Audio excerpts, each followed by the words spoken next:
he has 700 trained cadres and very good network of well-wishers. His well-wishers, not the well-wishers of the country. Then with Bangladesh destability. So he has his power, we cannot undermine his power, but police should have more power to control the incident. So it is not that Alpha is a dying organization. It is not that Alpha, like, I will not say that क्या है Alpha का कुछ नहीं है, मैं नहीं बोलूँगा.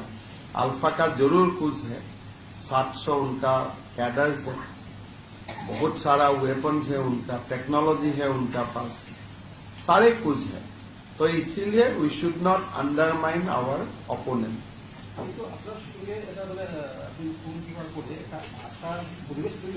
এখনো কিছু হয় না. Last 3 years it is peaceful. We'll try to see that it is continue to be peaceful. But Paresh Barua, it is not that you can just have a phone call and call him for discussion. It is a tough call. Someday we will success.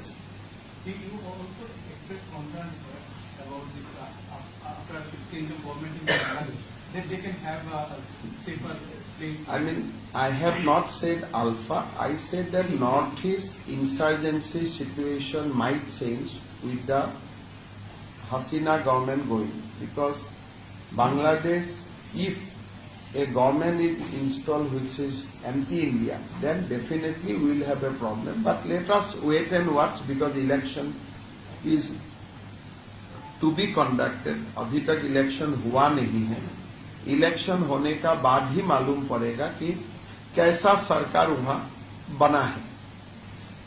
अभी कुछ बोलना थोड़ा सा premature होगा. जब तक चुनाव हो जाएगा उसका बाद ही हमको पता पड़ेगा कि बांग्लादेश का हालत कैसा होगा and what will be the probable implication of that in India. How it will impact? Sometime you never know. There may be a more good government might come after the election who may be more pro-India than Sheikh Hasina also. But we have to keenly watch the development of Bangladesh, because it will have an immediate repercussion in the Northeast India.